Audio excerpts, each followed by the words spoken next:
Bapak Ibu yang kami hormati, saya tidak akan masuk langsung ke substansi MGD tentang tenaga kerja asing, karena di sini ada beberapa pejabat yang betul-betul langsung menangani hal ini.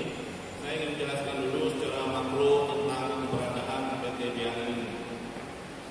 PT BRI adalah bukan sebuah PT saja, tetapi PT yang memiliki nilai plus-plus. Kami urutkan dari atas dulu. Dalam kebijakan strategis nasional ada dua konsep, kawasan strategis dan proyek strategis. Jadi KEK Galang Batang ini adalah kawasan strategis nasional dan proyek strategis nasional. Berarti hampir 100% semua perizinan itu berada di pusat. Rekomendasi baru dari Bintang, dari gubernur, dari wali kota, dari Bupati Bintang, dari gubernur, kemudian masuk ke Menko Ekonomi selaku Ketua Dewan Nasional KEK. Yang paling sukses dalam pembangunan sesuai dengan laporan terakhir adalah KEK di Galang Batang. Ini saya tidak menyampaikan apa pro atau tidak, tapi ini berdasarkan pada data yang kami ikut, karena saya adalah sekretaris Dewan Kawasan KEK di Kepulauan Riau, yang salah satunya adalah KEK Galang Batang. Nanti ada KEK Pulau Asam, KEK PT Batang Aeroteknik di Batam, kemudian ada juga Nusa Digital Park, ada juga di Tanjung Sau. Nah, yang sudah ada adalah KEK Galang Batang. KEK ini ditetapkan dengan peraturan pemerintah. Tidak ada satu kawasan industri yang ditetapkan dengan peraturan pemerintah, kecuali kawasan ekonomi khusus. Karena ditetapkan oleh peraturan pemerintah, maka dia bahagian kuasi pemerintah. Maka Menko Ekonomi adalah Ketua Dewan Nasional KEK. Gubernur adalah Ketua Dewan Kawasan KEK. Ada 9 anggotanya.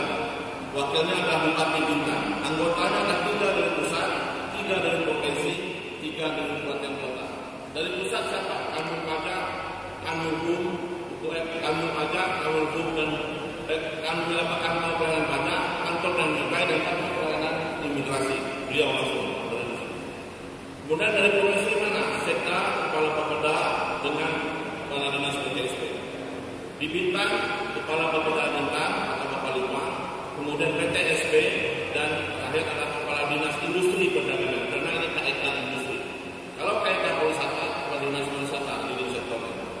Nah, lalu setelah Dewan Nasional dipimpin oleh Menko Ekonomi, di bawahnya ada menteri-menteri, ada 18 menteri terkait, 18 menteri terkait yang berkaitan dengan ekonomi plus hukum dan HAM, karena ada imigrasi di bawahnya, dan BPN. Di bawahnya ada Dewan Nasional, Dewan Kawasan yang saya sebutkan tadi. Saya sebagai sekretaris sekdanya provinsi lah, tapi ini sekdanya di Dewan Kawasan yang menangani di 2.300 hektar tadi. Perkenalkan, nama saya Sukma Mita. Saya mewakili teman-teman. Sebelumnya kami telah membahas sama rekan-rekan aliansi mahasiswa PP ini terkait kedudukan KEK. Berangkat dari Perpres tentang ketenagakerjaan dan undang-undang dan peraturan pemerintah yang terkait dengan kawasan ekonomi khusus, ya kan? Tadi Bapak sudah menjelaskan secara kelembagaan kedudukan KEK yang ada di Pulau Bintan, benar? Ya kan Pak? Ada Dewan Kawasan Nasional dan yang lain-lain. Menurut kami itu secara kelembagaannya kedudukan KEK seperti itu. Pertanyaannya adalah kayak gini Pak. Di dalam undang-undang dijelaskan bahwa di dalam peraturan tentang KEK itu dijelaskan bahwa KEK itu bisa diusulkan oleh pemerintah provinsi, daerah, kabupaten, kotanya, ya kan? Nah sekarang yang kita ingin pikirkan di sini, kita tidak tahu informasi apakah KEK yang ada di Galang Batang yang masuk PT BAI salah satu di dalamnya itu adalah punya pemerintah yang ada di daerah, atau itu sebenarnya tanah yang diduduki PT BAI itu adalah milik pemerintah Kabupaten Bintan, ya kan? Nah, secara teknisnya lagi dia diatur bahwa harus KEK itu mempunyai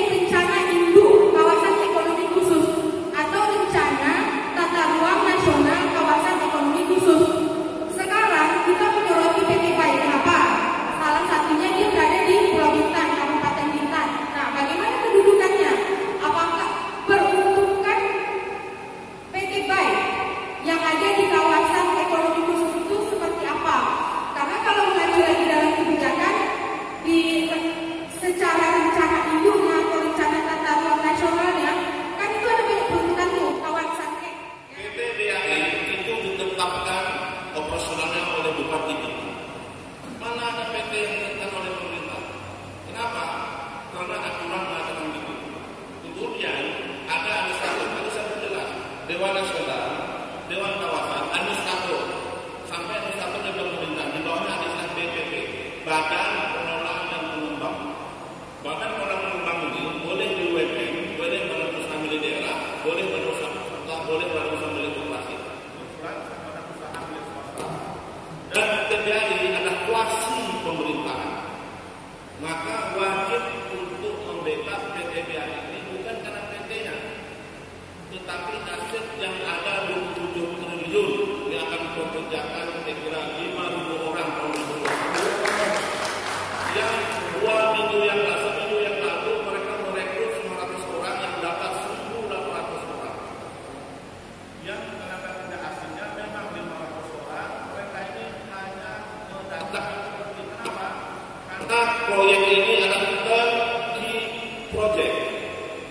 Key kunci tentukan proyek-proyek ini key project adalah proyek yang harus diserahterimakan operasional 1 Januari 2001. Kalau tidak, perusahaan asingnya kena penalti. Kenapa? Dalam perjanjian mereka 2021 sudah harus produksi. Untuk itu, karena proyek key project, perusahaan menyediakan lahan pembangunan infrastruktur mereka yang masuk. Karena ini adalah proyek assembly barang langsung dipasang, maka tidak ada tenaga kerja kita yang bisa langsung kecuali dipasarkan 1 TKA, 2 tenaga kerja Indonesia dalam bentuk transfer teknologi.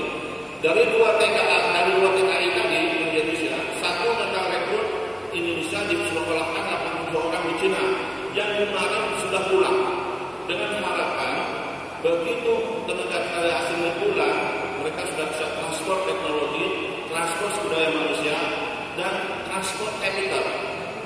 Jadi ini yang menjadi kita khawatirkan, yang menjadi kita perhatikan. Saya ngerti posisi mahasiswa saat ini. Posisi mahasiswa saat ini akan mendapat peluang kerja di PTBI setelah mahasiswa bekerja, atau mahasiswa sambil kuliah sambil kerja.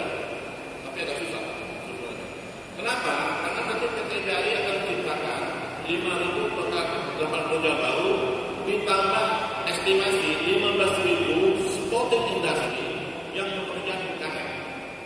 Jadi Bapak bisa lihat akan perencanaan negara ke depan. 1. Yang kedua, kalau tenaga kerja asing sudah sampai masuk ke Indonesia, berarti sudah ada clear and clear. Dari sisi apa? Pertama, sudah mungkin penerbangan tersebut bisa landing tanpa adanya air traffic clearance dari Kementerian Perhubungan. Tidak mungkin tenaga kerja asing pun bisa masuk di cek imigrasi oleh beliau tanpa adanya data-data yang masuk di tas dan tidak lainnya. Tidak mungkin tenaga kerja asing ini bisa masuk datanya tanpa diberi spesifikasi. 3 yang mereka boleh masuk di wilayah tertentu, di pekerjaan tertentu dengan persyaratan orang tertentu. Nah, masalah ini ada di pantauan di imigrasi, ada pantauan dari karantina, ada pantauan yang ada dari Kementerian Kerja. Provinsi hanya mengawasi tenaga kerja asing, bukan mengizinkan. Placementnya ada di dinas tenaga kerja asing di Bintan. Jadi kalau pemerintah membackup PTBI, bukan PT-nya, karena sudah ada PT 4161/2017, sudah ada Kepresnya, Kepres 40 tahun 2019, sudah ada surat gubernurnya untuk menunjuk bupati supaya menetapkan administrator, sudah ada surat gubernurnya untuk memerintahkan bupati untuk menetapkan PTBI sebagai badan pengelola dan pengembang. Kalau sudah semua aturan pemerintah dijalankan, kemudian kita tidak membackup PT ini yang menjadi persoalan kita. Oleh sebab itulah mahasiswa, saya setuju mahasiswa menuntut temukan acara hari ini supaya kita saling bisa berkomunikasi atau tidak miskomunikasi. Saya kira itu yang bisa saya jawab, tidak di bidang teknis tentang kerjaan. Nanti persoalan bagaimana kita bisa masuk, saya kira Pak Anjanto depan kami bisa jawab. Nah, jadi setelah PTBI kan 2021 PTBI akan selesai. Pertanyaannya, bagaimana kedudukan dan regulasi di dalam PTBI terkait dengan ketenaga kerjaannya?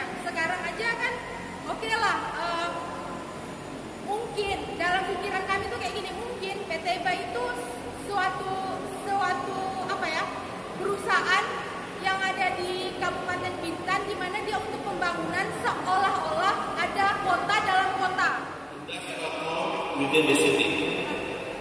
Kota industri di dalam bandar atau bandar. Bahasa kerja town within the city, kota-kota di dalam kota. Bintan tidak punya kota. Yang punya kota itu hanya dua saja, Kota Batam dan Kota Tanjung Pinang. Yang ada adalah ibu kota, tapi bukan kota, yaitu di Bandar Bintang Kerani, di Natuna, ada Pajarana kalau Natuna, di Linggang, kalau di Dai Linggang, kota hanya dua. Jadi kalau bicara kota, hati-hati kota secara fisik dan kota secara administratif.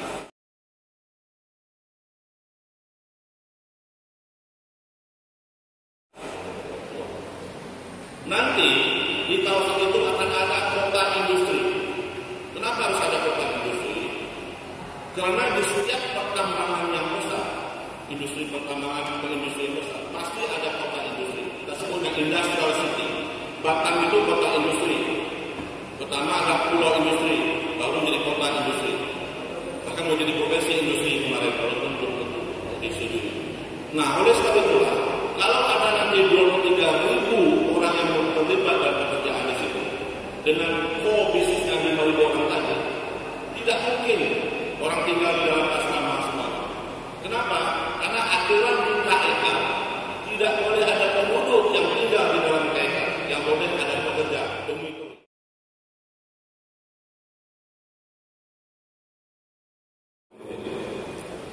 Ya, saya coba masuk di antara keduanya dan masuk ke dalam satu bagian.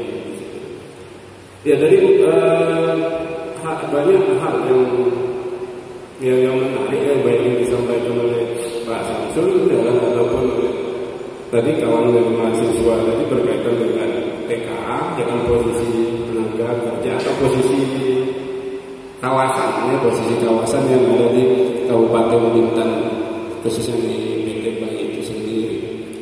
Ya, terkhusus tadi ketakutan, ya kan, ketakutan ketika terjadi pembawaan dengan masyarakat dan seterusnya.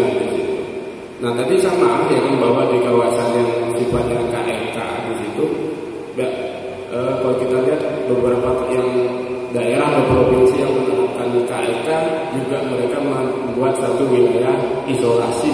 Ya, isolasi yang saya maksudkan di sini adalah membuat satu kawasan terpadu di situ, keseluruhan dari tempat kerja sampai dengan tempat tinggal berada di dalam kawasan tersebut di situ, sehingga ketakutan tadi dan seterusnya itu mungkin tidak terjadi di situ. Ya, itu yang pertama.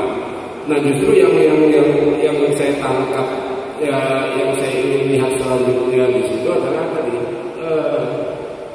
ini ada problem apa di situ? Apakah ini dikarenakan adanya inequality, ya, inequality pada sisi akses ke tenaga kerjaan itu sendiri, ya, sehingga pada itu terjadi penolakan terhadap tenaga kerja asing. Ya, kalau kita lihat di situ seumpama di data Kepri di situ, ya, itu sangat besar, ya kan, PAPK kita di situ baru 64%. Nah, mungkin ini yang menjadi PR dari pemerintah provinsi ataupun kabupaten kota, ya, pemerintah provinsi ataupun yang ada di kabupaten kota tersebut, sehingga mengapa kemudian penolakan terhadap TKA, ya, TKA yang ada di PT BAI ini mungkin menjadi mengemuka itu sendiri. Walaupun kita ketahui secara bersama, ternyata keberadaan TKA itu sudah lama, terkhusus di Batam tadi.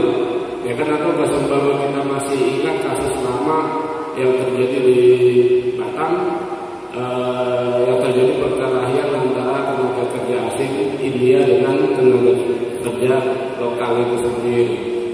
Nah, itu yang saya lihat tadi, ya kan, pada akses ke tenaga kerjaan ini yang menjadi bermasalah, ya kan, akses ke tenaga kerjaan menjadi bermasalah, daya tampungnya gitu. Artinya investasi yang ada, ya kan, atau pembukaan lapangan kerja, ya, pembukaan lapangan kerja yang ada itu tidak mampu menyerap keseluruhan usia dari angkatan kerja. Ya, ini masih sekitar 6,40% di situ.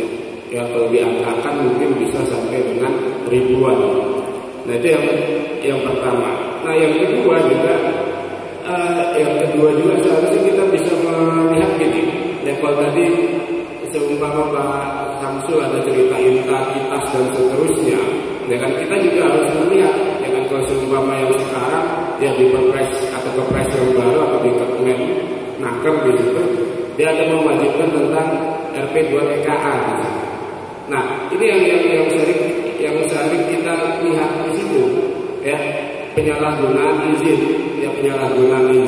bisa tinggal, bisa liburan dan seterusnya yang tidak pernah atau saya nggak pernah mendengar gitu ya ada penyalahgunaan izin yang ditindak oleh daerah gitu. Nah ini sering kita temui gitu di daerah-daerah yang ada di provinsi Kepulauan Riau itu sendiri ya.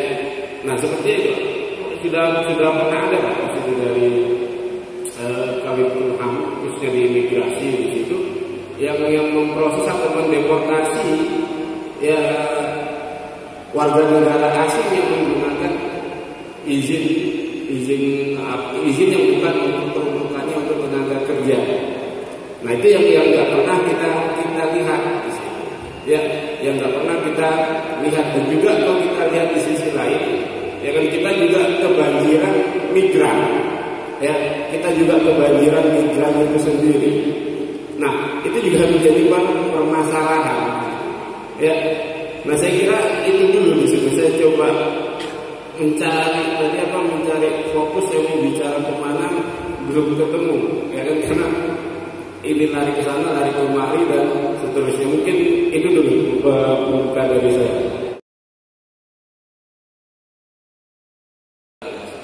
Di Batam ada 5.000 tenaga asing. 1 bulan dia harus bayar $100. Uangnya masuk ke negara dengan pajak. Kemudian kembali ke daerah masuk di PAD. Pengawasan diadakan oleh 2. Kalau pengawasan oleh tenaga kerja asingnya dari sisi administratif dan iya atau tidak dia bekerja sesuai aturan itu ada di standar profesi dilimpahkan oleh pusat. Tapi kalau pengawasan tenaga kerja asing yang tidak sah untuk bekerja ada di imigrasi. Jadi kalau pertanyaan berkaitan dengan penempatan tenaga kerja asing yang salah itu ada di dengan jawab. Tapi kalau penempatan tenaga asing yang salah menggunakan visa menggunakan wisata, menggunakan sosial, menggunakan kenegaraan pun digunakan untuk bekerja atau 1 jam 2 jam dibayar, ini ada di beliau dan beliau mungkin bisa.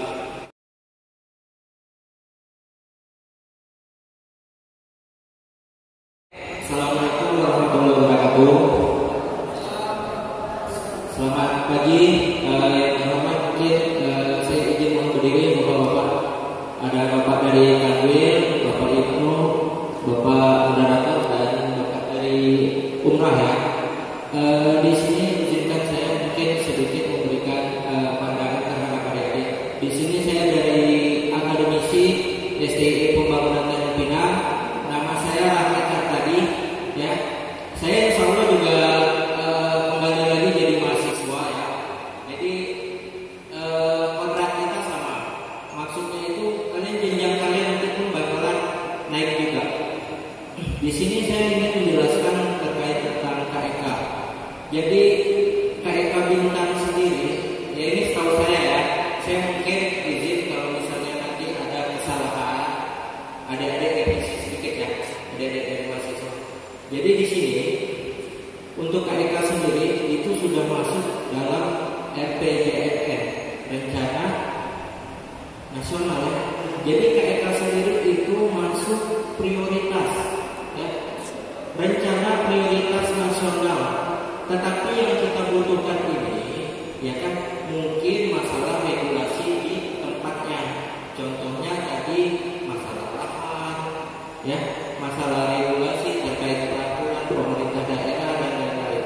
Tapi kalau dalam pandangan saya untuk ekonomi, ketika tahun 2021 kita mau bersabar saja sebentar, ketika mereka sudah membuahkan hasil, insya Allah ekonomi kita bakalan bangkit. Pulau G kita contohkan gini, seperti Kalimantan. Kalimantan itu terkenal dengan batu bara ya. Jadi masyarakatnya sendiri di sekeliling untuk batu bara sendiri itu mereka sudah menikmati kesejahteraan. Jadi yang kita di sini, yang saya ajak teman-teman dari mahasiswa mungkin hanya mengawasi ya, kalau misalnya contohnya kalau ada tenaga kerja asing yang ilegal ya.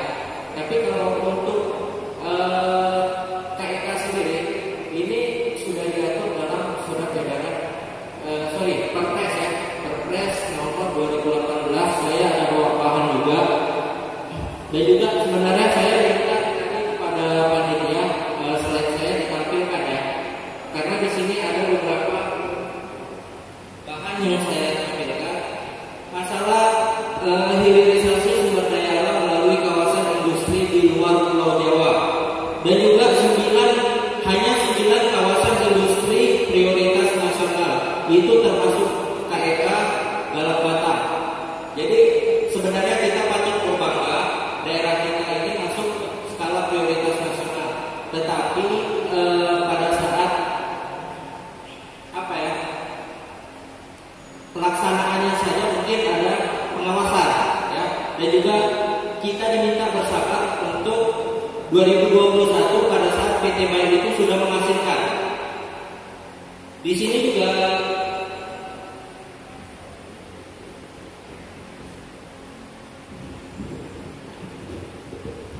ada bahan untuk pengaruh tenaga kerja asing terhadap pertumbuhan ekonomi. Ya, ini secara literatur yang saya jelaskan. Kalian kaum optimis apa pesimis? Kaum optimis apa pesimis? Mahasiswa, kaum optimis apa pesimis? Optimis kan? Hidup mahasiswa. Hidup mahasiswa. Kaum optimis ya.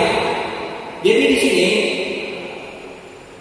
untuk kaum optimis sendiri, ya, masuknya TKA ini pengaruh stimulus pada ekonomi daerah. Jadi diharapkan, jadi sebenarnya itu untuk TKA asing itu masuk, itu mereka baru membangun ya, belum menghasilkan, baru membangun, belum menghasilkan.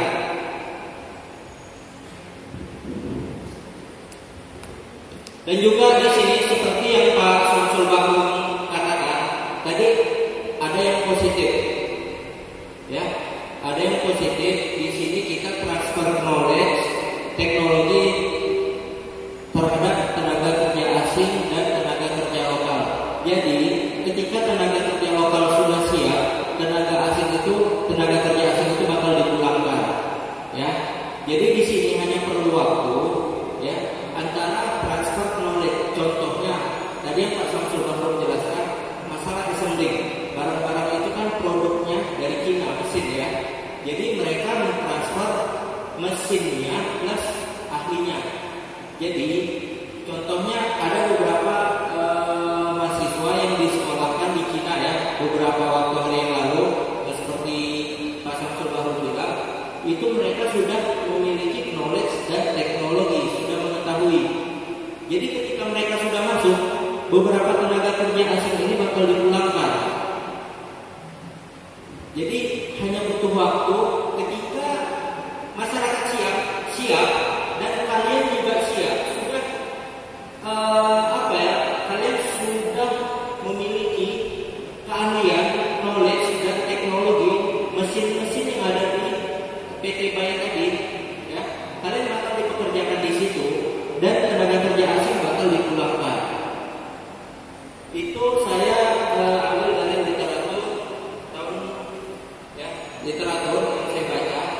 Itu bakalan seperti itu juga yang terjadi di PT Bain, karena sudah banyak contoh ya, perusahaan asing yang menginvestasikan di Indonesia. Contohnya Kalimantan. Mereka ada nggak tenaga kerja asing lagi di Kalimantan? Tidak ada, karena mereka sudah mentransfer knowledge dan teknologi tadi. Jadi untuk perputaran ekonomi sendiri, perputaran ekonomi percayalah, untuk sekitar 10 miliar itu transfer ekonominya bakalan bagus, ya. Dan teman-teman adik mahasiswa harus bisa membedakan industri dan pariwisata. Ya, jadi kalau pariwisata asing datang, duit dapat. Benar? Benar? Oke. Tapi kalau untuk industri ini perlu hasil dulu. Ya, hasil dulu. Jadi ketika hasil sudah dapat menghasilkan, kita kok yang dikasih keuntungan, bukan mereka. Percayalah, saya juga bakalan jadi mahasiswa lagi. Insya Allah saya juga bakalan lanjut program doktor. Ya. Jadi saya percaya adik-adik mahasiswa punya wawasan ke situ, dan juga adik-adik mahasiswa sudah mempersiapkan diri untuk 2021 yang insya Allah teman-teman yang bakal bekerja di PT Baik. Ya.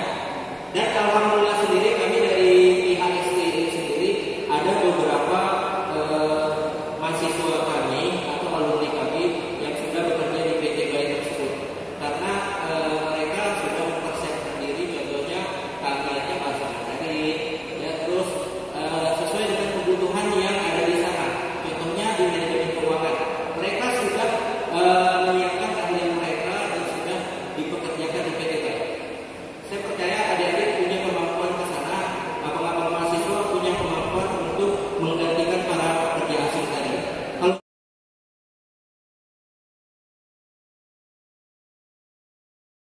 Bismillahirrahmanirrahim. Assalamualaikum warahmatullahi wabarakatuh. Hidup mahasiswa, hidup pemuda. Saya dulu ya katanya. Saya dulu aktivis juga, aktivis di Riau, karena saya kuliah di UIR dulu.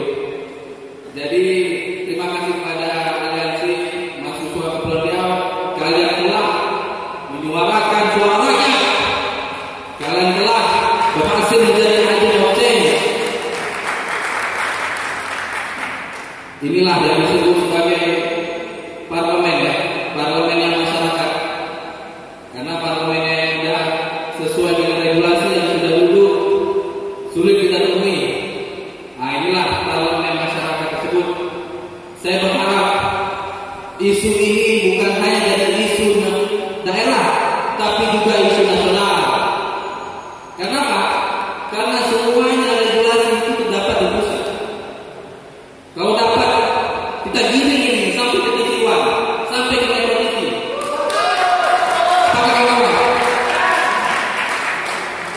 Ini yang perlu kita sadari. Justru itu saya berharap pada kawan-kawan, banyak isu di Kepulauan Riau ini, tenaga kerja asing, sekarang udah isu pilkada lagi. Saya berharap jangan sampai di sini. Kalau sampai di sini, putuslah suara nadi masyarakat Kepulauan Riau. Sepakat kan kawan? Baik, saya menjelaskan dari perspektif hukum. Sebelum saya menjelaskan dari perspektif hukum, saya akan menjelaskan bagaimana kata hukum tersebut.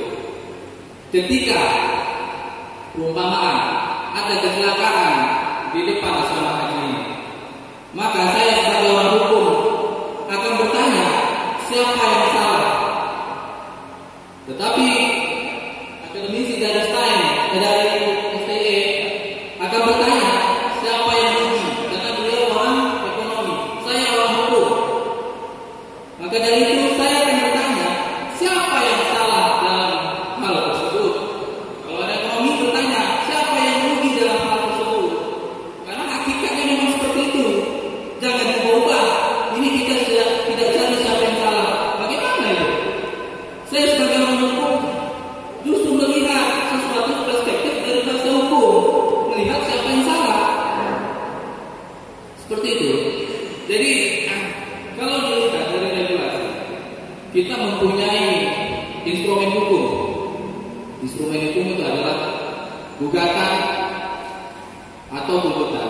Jadi kalau dilihat dari temanya, darurat TKA pribumi menggugat, ini agak unik ya. Darurat itu kalau di bahasa hukum itu namanya force majeure. Jadi dikatakan darurat. Mengapa darurat? Ini perspektif hukum. Karena darurat, kita lihat pada hari ini COVID merajalela, ditambah lagi dengan pemasukan yang tidak seberapa, bahkan tidak makan. Saya kadang miris juga melihat tenaga kerja kita justru malah luar negeri. Padahal lumbung emas di sini, lumbung emas di sini. Kok kita malah luar negeri? Lumbung minyak di sini. Orang Jepang lumbung ke sini karena mau emas, karena mau minyak. Tapi kita kok malah luar negeri? Ada apa? Kenapa? Kesempatan untuk mendapat pekerjaan di dalam negeri sangat kurang. Kembali lagi, saya kalau tempat melihat sesuatu itu siapa yang salah, siapa yang benar. Lalu TKA, jelas ya, TKA tenaga kerja asing. Lalu pribumi, ini bahasa pribumi ini yang agak menarik. Bahasa pribumi di sini, bahasanya adalah mungkin perspektifnya orang tempatan ya. Orang tempatan yang lahir di Indonesia, yang makan keturunan di Indonesia. Apakah kita akan bertanya pada nenek moyang kita nanti, apa yang akan kau lakukan untuk negara ini? Sementara negara ini tidak mampu untuk mencukupi kehidupan, atau bahkan kita kurang bersaing dengan kerja asing. Saya rasa semua regulasi yang dibuat, Undang-Undang Nomor 13 Tahun 2003 sudah terbuat, dan menjalankan undang-undang itu tidak gampang. Menjalankan undang-undang itu kita perlu oknum untuk menjalankan undang-undang. Hal yang sudah dibuat untuk melindungi tenaga kerja kita, tapi akhirnya bocor. Apa yang kita dapat? Lalu menggugat. Di sini bahasa hukumnya ada. Menggugat dalam bahasa ini saya rasa bukan hanya menggugat, tapi menuntut. Menggugat, menggugat secara perdata, menuntut secara pidana. Saya rasa instrumen hukum yang harus dijalankan.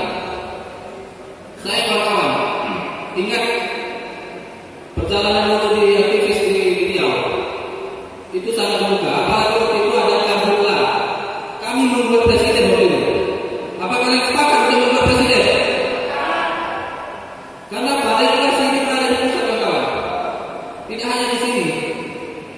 Kita butuh dorongan, kawan-kawan. Kita butuh motivasi kita untuk bawa isu ini, bukan hanya isu daerah, tapi juga isu nasional. Saya berbicara berdasarkan praktisi. Tadi undang-undang sudah disebutkan. Apalagi saya hari ini mungkin dapat pembicaraan terakhir. Jadi saya rasa saya melihat kenyataannya adalah kenyataan yang memang tidak sepadan dengan undang-undang.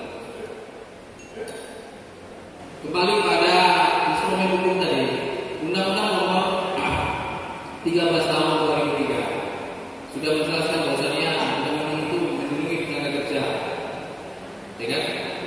Pertanyaannya, Kepres dengan undang-undang lebih tinggi Kepres atau undang-undang? Undang-undang. Justru lebih tinggi undang-undang, kawan. Sekali lagi seperti itu.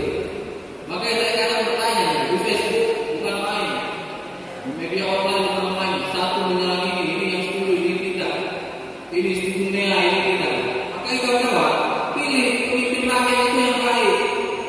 Pilih pemimpin rakyat yang memang betul berpihak pada kita. Karena di sini dibutuhkan sebagai pejabat-pejabat yang memang untuk berpihak pada rakyat. Jadi saya rasa dalam perspektif hukum bahwa masuknya tenaga kerja itu dilema. Sudah ada Perpres yang mengaturnya. Namun sekali lagi saya lihat Perpres ini berdasarkan kehendak rakyat atau berdasarkan kepentingan politik. Itu yang saya lihat. Makanya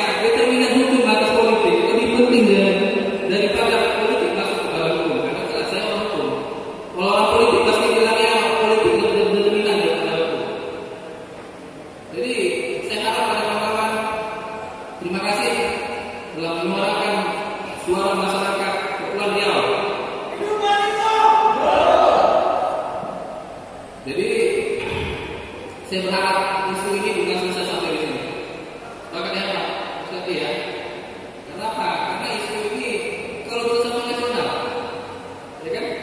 Ini yang dibahas di TV One soal politik, soal hal itu, tapi tidak selesai. Konkretnya, isu ini harus masuk ke isu nasional. Itu sangat konkret. Dan jangan lupa, isu kita bukan hanya isu tentang tenaga kerja asing, tapi banyak isu lagi yang membuat kita kesulitan atau bahkan membuat kita merasa bahwasanya di Indonesia ini apakah kita masih bisa bermimpi atau tidak. Jangan sampai nanti keturunan kita bermimpi saja tidak berani, apalagi mencari pekerjaan. Itulah kebenarannya ya. Bermimpi saja tidak berani, apalagi untuk menjadi pemimpin atau bahkan mencari pekerjaan. Saya rasa demikian. Kira-kira apakah kita ada tes tanya jawab atau bagaimana? Saya tutup. Wassalamualaikum warahmatullahi wabarakatuh.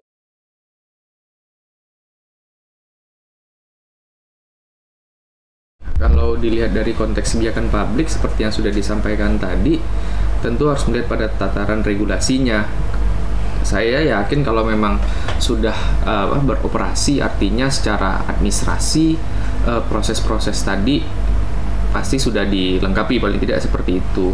Kalau tidak, saya pikir perusahaan atau tempat berlakunya aktivitas itu tidak akan berani membuka diri, karena ini kan terang-terangan kan, artinya pasti mereka sudah menyiapkan secara administrasinya. Cuma kalau memang mau dilihat lagi, memang dilihat lagi ke belakang prosesnya, bagaimana kemudian TKA ini bisa masuk. Pasti tidak bisa sembarangan, ada aturan-aturan yang mereka harus patuhi, dan ini mesti dilihat perjanjian-perjanjian sebelum masuknya TKA ini, itu pasti berhubungan dengan, ya misalnya salah satunya berkaitan dengan FTZ, KIK dan segala macamnya, ada keterkaitan itu di sana. Cuma memang yang jadi permasalahan ya isu ini kalau dilihat jadi menarik karena momennya tadi benar bertepatan dengan di satu sisi banyak sekali tenaga kerja yang memang terpaksa harus dirumahkan karena berkaitan dengan COVID. Perusahaan-perusahaan misalnya seperti di Lagoib dan beberapa tempat itu di PHK ya karena omset menurun akibat COVID, sementara di tempat lain banyak datang TKA Cina. Jadi sebenarnya agak kontradiktif kalau melihat itu, tetapi tentu tidak bisa dibandingkan apple to apple seperti itu juga, karena ya contohnya misalnya bidang dari dua tempat ini kan berbeda, yang satu sisi pariwisata, satunya berkaitan dengan industri.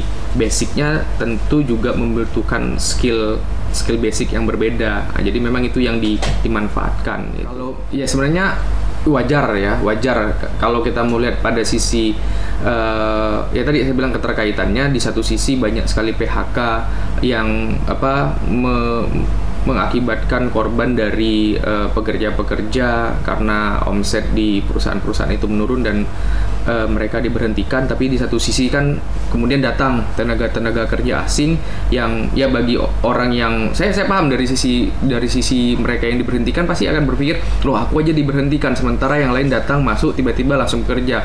Itu juga mesti disikapi secara bijak. Tetapi balik lagi kalau kita melihat pada konteks kebijakan, yang perlu dilakukan sebenarnya dalam konteks hari ini adalah menjelaskan kepada publik, kepada masyarakat, kepada mereka ini tadi bahwa apa yang dilakukan hari ini sudah sesuai regulasi, dan mungkin salah satu solusinya adalah kemudian bisa merekrut orang-orang yang tadinya di PHK, diberhentikan di kawasan-kawasan Lagoy itu, kemudian untuk ditarik di Bintan Bay. Cuma kan problem atau permasalahannya adalah basic skillnya kira-kira sama atau enggak, dan yang paling penting adalah mereka mau enggak kerjanya, karena tentu berbeda bidangnya kan. Biasanya di pariwisata kemudian mungkin kerjanya ya saya tidak tahu apakah lebih nyantai atau tidak, kemudian sekarang bekerja di pabrik dengan jam kerja yang berbeda, dengan basic skill yang berbeda. ya penyesuaian itu mau bagian dari agenda setting dan segala macamnya. Itu kan proses bahwa ada apa ya, isu atau problem yang terjadi di masyarakat, kemudian itu menjadi salah satu hal yang harusnya diambil atau apa ya, menjadi masukan bagi pemerintah. Cuma sekarang masalahnya kebijakannya kan sudah terlanjur keluar nih.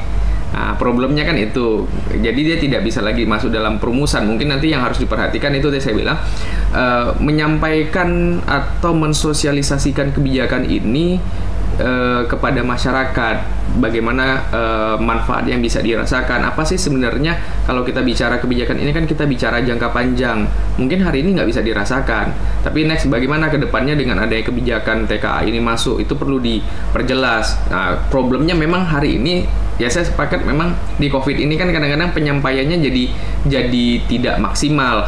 Ya biasanya kalau lewat forum-forum, lewat sosialisasi itu bisa dijelaskan. Cuma karena sekarang dalam situasi COVID ini penjelasan itu sedikit terbatas akhirnya. Nah, cuma ya itu tadi, kalau memang mau dikaitkan dengan kebijakan publik, ya demo itu ya hal yang biasa. Itu juga bagian dari demokrasi. Tapi yang paling penting sekarang pemerintah sebenarnya bagaimana mensosialisasikan itu. Karena kalau ditolak, ya ini sudah ada perjanjian pasti, kemudian secara administrasi juga mereka sudah lengkapin. Jangan kemudian nanti berbalik ke pemerintah bahwa saya yakin perusahaan-perusahaan itu ketika menanamkan modal pasti juga sudah punya perhitungan.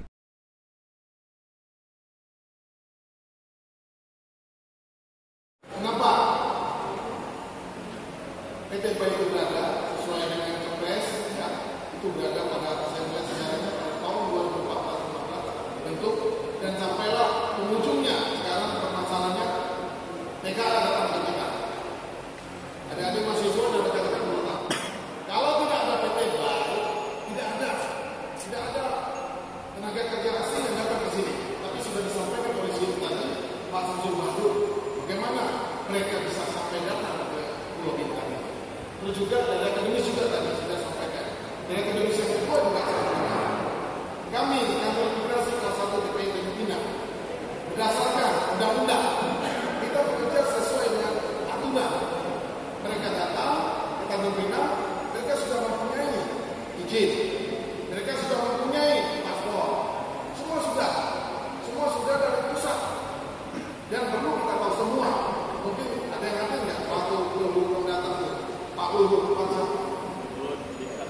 ya, beliau menyampaikan di sana, tolong kalau ada kendala pembangunan PT baik segera disampaikan ke pusat. Dan saya apa yang disampaikan Pak Samsul Mahdur, rekan sekalian, ini kita luar biasa dalam film ini, perebutan untuk mendapatkan kick itu. Kalau tidak ada kick, PTB itu nggak bisa. Salah satu PTB itu bukan swasta saja yang di sini, bukan. Itu adalah strategi nasional. Memang dibudayakan di situ, dimajukan supaya imbaskan aktivitas. Saya dalam bicara mahasiswa dan bicara kakaknya, saya termasuk di sini. 2006 saya bertugas, 2002 saya bertugas di Lagoy, berjolak di Lagoy, menolak untuk menjadi salah satu pusat pariwisata. Demo di mana-mana di Lagoy.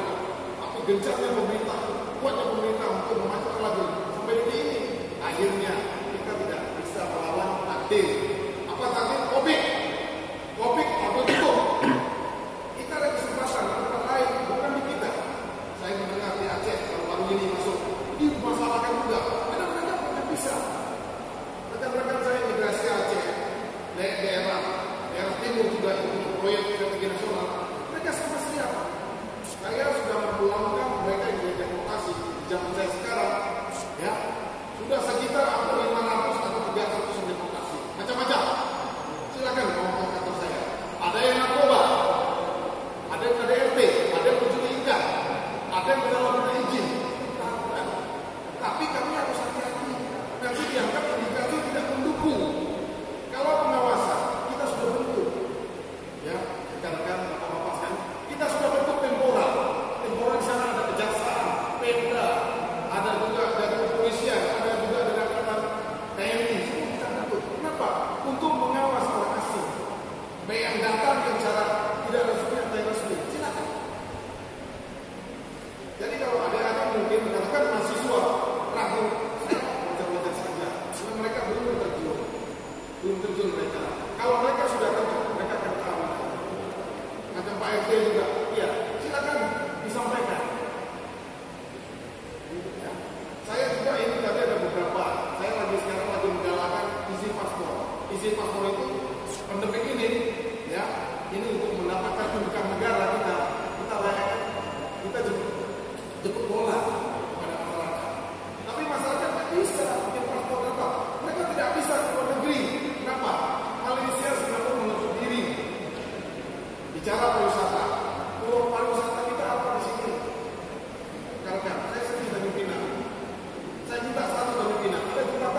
wisata Batam kan wisata mana? Tenaga kerja benar, 5.000 di Batam, yang pernah saya tugas di Batam, bahkan lebih daripada itu. Tapi dengan produk ini hancur, Italia pindah, dan saya pernah tugas di Balai Karimun, saya pom, itu sekarang down, hancur. Sekarang kita jangan hati-hati. Saya kasihan. 2021 ini apa yang disampaikan oleh Pak Luhut kemarin, PT IPA kita bisa siapkan, tapi nanti kita lihat masih betul baik. Kalau ini terjadi, itu mau apa kita? Jadi hati-hati. Ya. Nanti dia akan pindah. Kami dari sisi imigrasi, saya sudah jelas komandonya. Semua kita ada pusat, dan nanti pusat sama penduduk. Ya, surat datang ke saya sudah, ini sementara dari Guangzhou, dan apa. Dan dia sudah datang dari Jakarta, saya tidak apa-apa. Saya ngerti, ini kalau dari begini, bulan itu darurat. Kalau dibaca orang luar, Pak Tanuk ini, saya tidak tahu. Apa Tanuk ini? Begini itu, saya bilang, ya, mungkin yang lain tidak begitu, tanpa musuh saja. Gitu. Bukan apa-apa. Silakan rekan-rekan. Jadi penyampaian Pak Samsul Bahru, penyampaian tadi dari kita dua ini sudah saya hadirkan. Tapi kalau ada unsur teknis, ada adik-adik kita, sampai kita yang belum, saya pernah tanya kepada Pak Samsul langsung, berapa tenaga kerja terserah? Yang mereka datang kemarin berapa? 3.000 katanya. Dan saya dapat videonya masyarakat kita atau mahasiswa yang bikin di Cina dan pengakuan mereka alih fungsi. Ya kadang-kadang saya kadang-kadang di sini saya bicara sama pemerintah. Kalau saya bicara pribadi saya sama. Saya juga membela. Saya membela juga Kepri. Tapi hati-hati. Kalau sampai Kepri ini nanti seperti kejadian di Sepon di Balai Karimun sudah utuh. Batam sedikit-sedikit tutup. Saya senang sih ada perusahaan galangan kapal, ada perusahaan besar supaya penyerapan banyak. Dan orang datang kemari dia belanja. Sekarang mereka tidak datang. Saya kemarin bilang sama beliau, Pak, sama Anda, usahakan kapal Malaysia Singapura di Teluk Batam semua. Ada apa nih? Kita dipindahkan ke provinsi, bukan ada. Ada penumpang, kita rugi coba. Kalau penumpang kan yang mau berobat sekarang sudah ada lebih statement mereka. Saya senang ada dalam menunjukkan kita diskusi itu dengan tujuan kita bertukar pikiran, menyampaikan informasi. Karena kita banyak. Saya kalau ini kita nodai, tapi tak apa-apa, biasalah kita dalam tahap pembelajaran. Jangankan mahasiswa di sini, jangan rekan-rekan. Saya dipulangkan. Membebaskan Benjina, perbudakan di Pulau Benjina. Ada 1.800 tenaga kerja asing di sana. Salah satu saya itu rapat di situ. Bagaimana mengusut Pulau Benjina itu? Tidak perlu kita lakukan. Jadi sekarang diprioritaskan PT PAI. PT PAI itu adalah proyek strategi nasional. Saya sudah bilang sama rekan-rekan Puspida yang lain, kalau memang ada penyimpangan khususnya orang asing, silakan. Tapi kalau tidak ada penyimpangan, kita tidak bisa akan dari semua. Tidak bisa. Saya cek kemarin mereka datang ke Guangzhou. Clearannya oke, kalau tidak oke, tidak oke, ditahan. Ya. Kemarin ada 30 orang, turunkan. Tidak masalah imigrasi. Sekarang imigrasi di sini sekarang ini paspor tempat saya hanya 2, 3, makan-makan 10. Kenapa tidak ada di luar negeri? Jadi rekan-rekan, kalau hal kesempatan ini saya sampaikan, kami imigrasi tidak ada. Saya dipanggil saya hanya saya tidak mau berulang satu kantor lain, ya, lemparan apa, saya tidak mau diskusi dengan banyak kantor lain. Saya kira itu, ya. Jadi imigrasi sekarang kami kemarin ada 3 tuh, pesawat yang dari Guangzhou. Pertama, kedua, ketiga. Pertama yang mendarat sekitar 100 sekian orang. 2 pesawat itu 315 terakhir dan mendarat lagi 100. Itulah tenaga mereka. Selesai 6 bulan, mungkin akhir tahun 2021 atau saya juga bulan 6 atau bulan 6 mereka sudah selesai kerja. Nanti kalau mereka mau izinkan apa, mau izin lagi, bikin lagi izin, mereka masuk lagi, itu aja. Di Lagoy sudah terkapar kan kita di Lagoy. Jadi ini perlu saya informasikan, ya. Nah, jadi Batam, Tanjung Pinang, Kepri, ini semuanya ada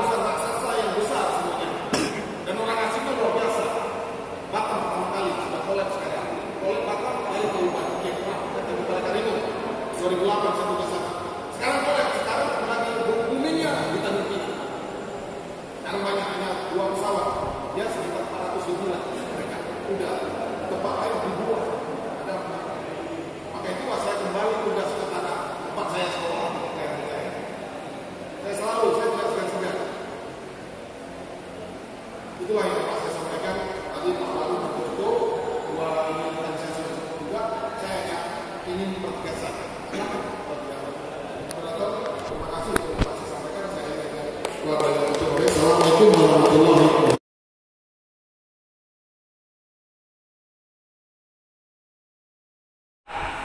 Saya perkenalkan diri Pak, nama saya Buyung Adli. Saya tokoh pemuda dari Kecamatan Gunung Kijang yang langsung bersanding melihat, memperhatikan, melihat fenomena yang terjadi di Kecamatan Gunung Kijang, bagaimana TKA, bagaimana tenaga kerja asing dan seterusnya. Kalau saya singkat saja Pak, terkait Kitas, RPTKA sampai dengan penggunaan tenaga kerja asing, saya terlibat langsung dalam pengurusan karena saya ingin tahu bagaimana tenaga kerja asing bisa hadir di Kabupaten Bintan. Sebelum masuk ke TKA atau ke PT Bay, bicara TKA, Bintan Agro, Lagoy dan seterusnya menggunakan tenaga kerja asing dan saya terlibat. Saya ingin tahu bagaimana tenaga kerja asing bekerja yang sebenarnya di dalam pemerintah Indonesia ini. Jadi kami sampaikan kepada pemerintah hari ini yang hadir khususnya kaum akademisi, sahabat-sahabat kami mahasiswa, kami Gunung Kijang Pak, sangat bersyukur ada investasi yang ada di Kecamatan Gunung Kijang karena sangat mendukung, membantu masyarakat yang ada di sana. Yang terakhir Pak, terkait TKA, sampai hari ini kami tidak pernah menolak, kami tidak pernah terusik sedikit pun.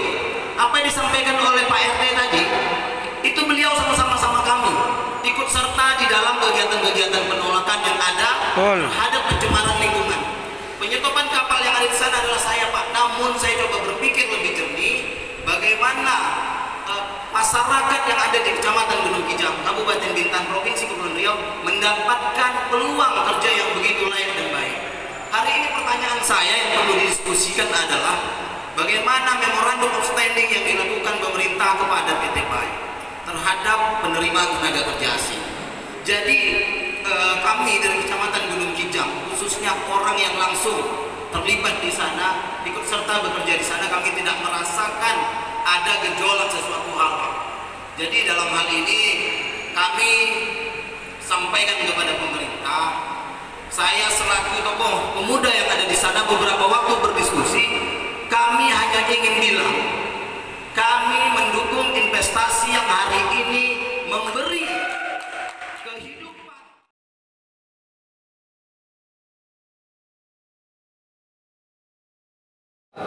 Hidup mahasiswa. Mana suaranya? Hidup mahasiswa.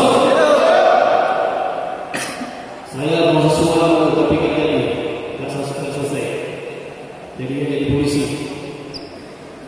Assalamualaikum warahmatullahi wabarakatuh. Selamat siang saudara-saudara semua yang akan hormati Bapak narasumber, rekan-rekan mahasiswa HMD, tamu undangan lainnya, termasuk Bapak Kapolsek Pusdali yang ada di belakang. Yang pertama, kami dari kepolisian Polres Tanjung Pinang terkait dengan judulnya Darurat TKA Trumi Mabuga. Ini situasinya anak ini. Kalau bahasanya, kalau di sini sama dengan apa nih? Penyakit batu api. Jadi judulnya batu api memanas. Ini inisiatornya siapa nggak tahu ya, ada penyusul. Judulnya kalau kata judul ini mungkin polisi nggak nampak nih, tapi karena judulnya membuka darurat, nggak mau polisi dari Polsek Pusdali sama Polsek yang ada di belakang siaga satu karena darurat. Yang pertama kami sampaikan adalah undang-undang kami nomor 2 2002 tentang kepolisian. Pertama, Harkam-Tipmas. Kami menjaga Harkam-Tipmas, ya, mengayomi dari masyarakat penegak hukum. Kami melayani adik-adik mahasiswa siapapun. Ini intinya dan tugas kami. Terkait dengan judul, karena TKA dulu ada Undang-Undang 992 tentang keimigrasian. Ada kewajiban polisi di situ. Karena saya mengalami sendiri pasal 50, 60, 61, 48 ada kewajiban polisi di situ terhadap orang asing. Setelah ada undang-undang imigrasi baru nomor 6 2011 kalau nggak salah ya tentang imigrasi, satu pasal kewenangan polisi di situ terhadap orang asing. Satu pasal tidak ada. Nah, ingat ada yang sudah ada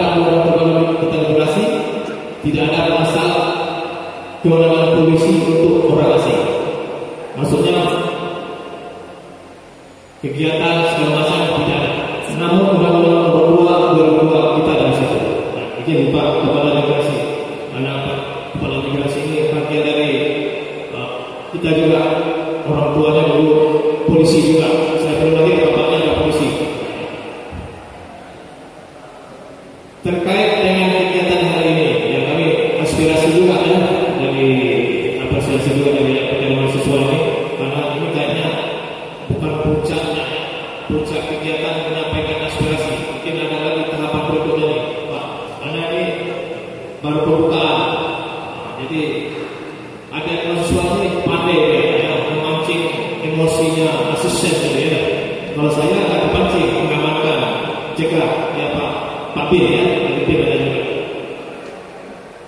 Yang kedua terkait dengan tugasnya juga nih Pak, terkait selain pengawasan asing ya, bukan orang asing aja, siapapun yang ada di bumi Nusantara ini kita amankan, mau orang, mau barang, mau kegiatan kita amankan. Apalagi kita berada lokusnya di Tanjung Pinang. Ya. Kegiatannya memang di Pulau Bintan, wilayah hukumnya itu Polres Bintan. Namun kegiatan masyarakat yang menolak, yang tidak suka administrasinya ada di Tanjung Pinang, karena ini kota provinsi, administrasinya di provinsi. Itu kita harus tampung aspirasi di sepanjang itu koridor hukum ya.